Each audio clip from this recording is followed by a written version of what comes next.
Belly fat is not just a cosmetic issue. In many people, it is a health issue. The most important point is that not all body fat behaves the same way. Some fat sits under the skin. That is called subcutaneous fat. Another kind sits deeper inside the abdomen, wrapped around organs like the liver, pancreas, and intestines. That is called visceral fat, and it is the one most linked to metabolic problems. Here is what makes visceral fat different. Visceral fat is biologically active. It can release chemical signals that increase inflammation and disrupt hormones linked to hunger, stress response, and blood sugar control. Over time, this can raise the risk of insulin resistance, prediabetes, type 2 diabetes, high blood pressure, fatty liver disease, and heart disease. This is why two people with the same body weight can have very different health risks. One person may store more fat under the skin. Another person may store more fat around the organs. Also, you do not need to be obese to have visceral fat. Some people look slim but still carry a high amount of visceral fat. This is sometimes called normal weight obesity, meaning the scale does not look alarming, but the internal fat distribution is not ideal.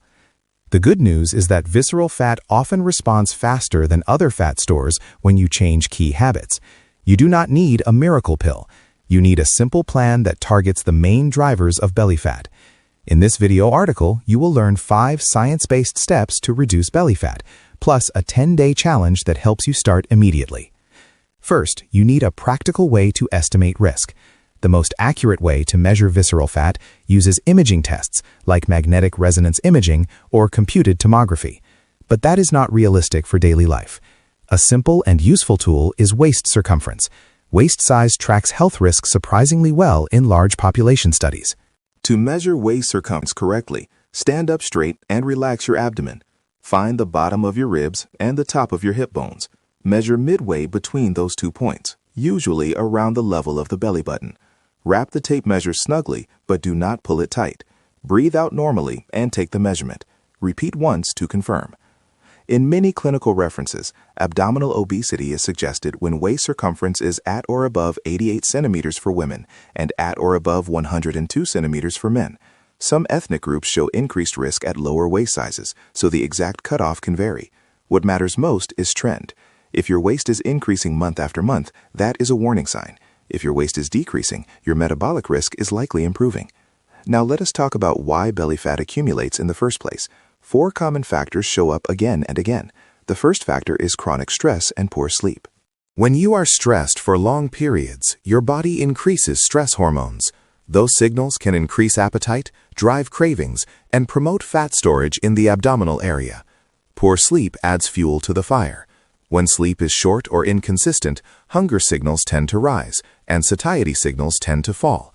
You feel less satisfied after meals and more drawn to quick calories. The second factor is sugar in liquid form. Sweet drinks are a major driver of weight gain and metabolic risk because they add calories without adding fullness. Many people can cut a large amount of daily energy intake simply by removing sweet beverages. The third factor is alcohol. Alcohol adds calories, reduces dietary control, and can interfere with fat metabolism. In addition, heavy drinking increases the risk of fatty liver disease, which strongly connects to insulin resistance. The fourth factor is low fiber intake and low food diversity, which can affect the gut microbiome. Your gut bacteria influence digestion, inflammation, and the signals that help regulate appetite and blood sugar response. With that foundation, here are the 5 steps. Step 1. Make your gut work for you. Your gut is not just a food tube, it is an ecosystem.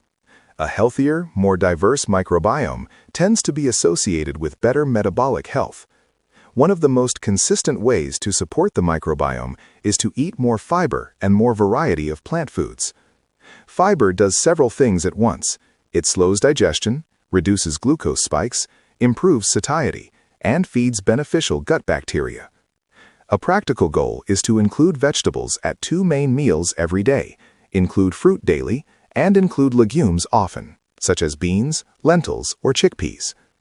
There is also scientific interest in specific bacteria, such as Akkermansia mucinifera. Some human studies suggest associations with better metabolic markers, but you do not need to chase a supplement as your first move. The strongest and reliable strategy is still food. More fiber, more plant variety, fewer ultra-processed foods. If you choose to use a probiotic, be careful with expectations. Effects can be modest and depend on the exact strain and dose. Food-based habits tend to be more consistent and more affordable. Step 2. Lower stress hormones in real life. This step sounds vague, but it becomes powerful when you turn it into a routine. Stress management is not about removing all stress. It is about reducing chronic overload and improving recovery. Start with sleep, because sleep affects everything else. Most adults do best with 7 to 9 hours. Consistency matters as much as duration. Try to keep a steady wake time, even on weekends. Create a short wind-down ritual that signals safety to your nervous system. Dim lights, avoid intense content. Consider 5 minutes of slow breathing. Inhale slowly, exhale a little longer than the inhale. This can reduce physiological arousal and make sleep easier. Movement also helps stress. Even a daily walk can reduce stress signals and improve mood. If you suspect sleep apnea, such as loud snoring, choking sensations during sleep, or extreme daytime sleepiness, talk to a doctor. Sleep apnea is strongly linked to insulin resistance and higher cardiometabolic risk. Step 3.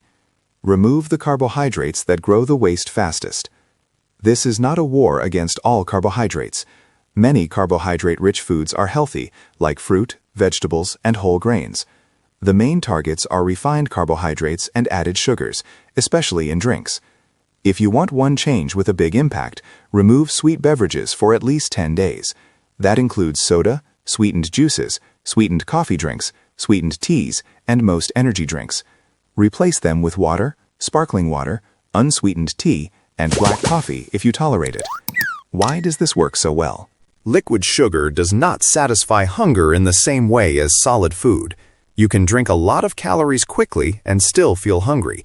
Research consistently links sugar-sweetened beverages with weight gain and worse metabolic health. Cutting them often reduces belly fat over time, especially visceral fat. Now add alcohol to the conversation. If you drink regularly, reducing alcohol can be one of the fastest ways to improve the waistline and metabolic markers. Alcohol also tends to trigger extra snacking and late-night eating. For the 10-day challenge in this video, the best option is no alcohol. If that feels unrealistic, reduce it as much as possible and keep it planned, not impulsive. Step 4. Upgrade meal quality to control hunger and protect muscle. Many people try to lose belly fat by simply eating less. That can backfire. If your meals are low in protein and low in fiber, hunger gets louder and cravings get stronger. You end up fighting yourself. Instead, build meals that make your appetite calmer. Aim for protein at most meals. Examples include eggs, fish, chicken, lean meat, yogurt without added sugar, tofu, and legumes. Protein supports muscle and increases satiety. It also has a higher thermic effect of food, meaning your body uses more energy to process it compared with fats and carbohydrates. Add fiber through vegetables, legumes, and whole foods. Add healthy fats in reasonable portions, such as olive oil, nuts, seeds, and avocado. A well-studied pattern that supports metabolic health is the Mediterranean-style eating pattern. It emphasizes vegetables, legumes, fruit, whole grains, fish, olive oil, and minimal ultra-processed foods. You can adapt this pattern to your local foods easily. The principle is the same: more whole foods, more fiber, better fats, enough protein. Step 5. Increase energy burn the smart way. You cannot spot reduce fat with abdominal exercises. Core training can strengthen your midsection, improve posture, and protect the back. But the main driver of belly fat loss is your overall energy balance and your metabolic health. The most effective training approach combines 3 elements. 1. Aerobic exercise. This includes brisk walking, jogging, cycling, swimming, or dancing. It improves cardiovascular fitness and helps reduce visceral fat. 2. Strength training. This protects and builds muscle. More muscle improves metabolic health and helps maintain weight loss. Strength training also improves glucose handling, meaning your body processes carbohydrates better. 3. High-intensity interval training. This is a style of training where you alternate short, hard efforts with easier recovery periods.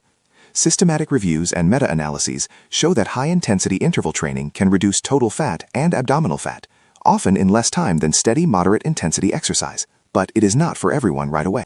If you have chest pain history, uncontrolled blood pressure, severe obesity, or have been sedentary for years, get medical guidance before attempting high-intensity intervals.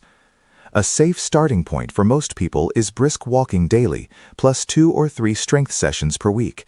As fitness improves, you can add interval training carefully. Now let us put everything into a simple 10-day challenge. This is not a promise of instant transformation. 10 days is a starting block, but it is long enough to reduce sweet beverage intake, stabilize appetite, improve sleep rhythm, reduce bloating from ultra-processed foods, and build momentum. Many people also see early waist changes, especially if they were drinking sugar or alcohol often. Here are the rules for 10 days. Rule 1. No sweetened drinks. Drink water, sparkling water, unsweetened tea, or black coffee. Rule 2. Minimize alcohol, ideally none for 10 days. Rule 3. 2 main meals each day include a large portion of vegetables. Add legumes often. Rule 4. Include protein at 2 to 4 eating moments each day, depending on your routine. Rule 5. Move daily. At least 20 minutes of brisk walking or equivalent activity. Rule 6. Do 2 or 3 strength workouts during the 10 days. Rule 7. Set a consistent sleep schedule and protect the last hour before bed. Now a simple day-by-day structure. Day 1. Baseline and setup. Measure your waist and write it down. Take a progress photo if you want. Choose your 2 reasons, focused on health, not just appearance. For example, improving blood sugar, improving energy, reducing fatty liver risk. Then set up your environment. Put water where you can see it. Prepare vegetables and fruit so they are easy to grab. Remove or hide trigger foods if possible. Days 2 through 4. Master the biggest lever. Cut sweet drinks completely. Choose 1 anchor meal you can repeat daily. Repetition reduces decision fatigue. An anchor meal could be a large salad with olive oil plus chicken or beans. It could be eggs with vegetables. It could be fish with vegetables and legumes. Keep it simple and satisfying. Days 5 through 7. Add structured training. Do 2 strength sessions. Focus on big movements and good technique. Squat variations, hip hinge variations, push movements, pull movements. If you do not have equipment, use body weight and slow, controlled repetitions. Add 1 interval session only if you feel safe. A beginner format is short hard effort followed by longer easy effort, repeated several times. If intervals feel too intense, do brisk walking with brief, faster segments. Days 8 and 9. Lock in sleep. Set a bedtime alarm that reminds you to start winding down. Aim for a consistent wake time. Use 5 minutes of slow breathing before bed. Keep the bedroom cool and dark if possible. Do not scroll on the phone in bed. Day 10. Remeasure and plan the next block. Measure your waist the same way as day 1. Notice not only the number, but also how you feel. Energy, hunger, sleep quality, cravings. Then decide your next 10-day block with 1 upgrade. You might add 1 more strength day per week. You might keep alcohol for planned occasions only. You might increase vegetables at lunch and dinner daily. The goal is continuation, not perfection. Now let us cover common mistakes that stop progress. Mistake 1. Drinking calories while believing the diet is clean. Fruit juice can still deliver a lot of sugar quickly. Choose whole fruit more often than juice. Mistake 2. Cutting carbohydrates without increasing protein and fiber. That usually leads to hunger, cravings, and rebound eating. Prioritize protein and vegetables first. Mistake 3. Training hard but sleeping poorly. Poor sleep increases hunger and reduces recovery. You can make fat loss harder with the same diet and exercise simply by sleeping badly. Mistake 4. Treating workouts as permission to binge. Consistency wins. 1 big meal can erase several days of small deficits. Finally, a safety note. If you have diabetes, prediabetes, heart disease, kidney disease, or if you use medications that can lower blood sugar, talk with a clinician before making aggressive changes. If you feel chest pain, severe shortness of breath, fainting, or dangerous dizziness during exercise, stop and get medical care. The ideas in this video align with evidence from large observational studies that connect waist size to mortality risk. clinical guideline organizations that use waist circumference as a risk marker, and systematic reviews and randomized trials showing benefits of strength training, aerobic training, and high-intensity interval training on abdominal fat and metabolic health. Nutrition principles here also align with research on Mediterranean-style eating patterns and on the harms of sugar-sweetened beverages for weight and cardiometabolic risk. If you want one simple sentence to remember, it is this: reduce liquid calories, build meals around protein and fiber, train with strength plus cardio, and protect sleep. Do that consistently, and the most dangerous belly fat tends to shrink. Start today. Measure your waist, commit to 10 days, and focus on health first, because a smaller waist is not only about looking better, it is often a sign that your metabolism is getting safer.